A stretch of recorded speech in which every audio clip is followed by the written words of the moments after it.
اگر کوئی بھی بندہ کسی کو نوکری پہ رکھے، اگر وہ نوکری پہ اپنا کام نہ کرے تو کتنے دن مالک برداشت کرے گا؟ الٹیمیٹلی تو وہ اس کو فائر ہی کرے گا۔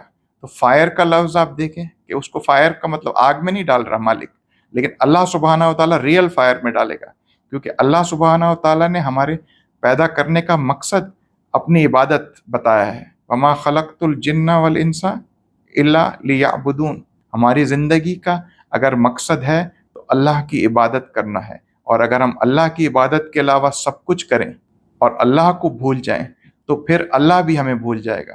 روز قیامت ہم سب کو جب اللہ بھول کے دوزخ میں ڈالے گا، اس کی وجہ یہ نہیں کہ اللہ ہم سے پیار نہیں کرتا، تو جب ہماری مقصد کو ہی ہم بھول گئے تو پھر ہم آگ میں ہی جلیں گے نا، پھر ہم آگ ہی کو بھگتیں گے، ہمیں جنتیں کیسے ملیں گی؟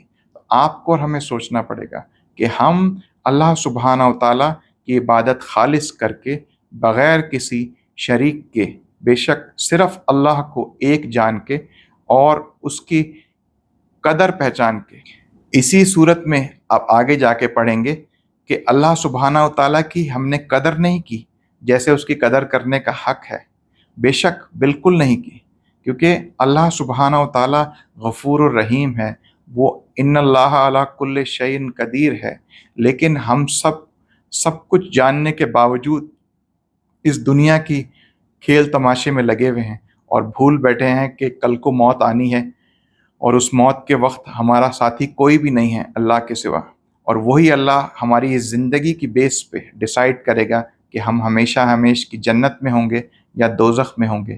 تو ہمیں یہ سوچنا پڑے گا کہ ہم کیا کر رہے ہیں۔ وما علینا الا البلاغ المبین۔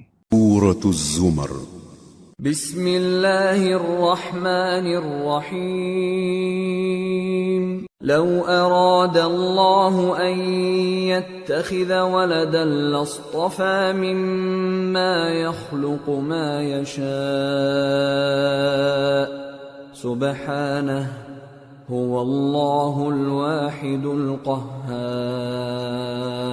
اگر اللہ کسی کو اپنا بیٹا بنانا چاہتا تو اپنی مخلوق میں سے جس کو چاہتا منتخب کر لیتا، وہ پاک ہے، وہی ہے اللہ جو اکیلا ہے، بڑا زبردست ہے۔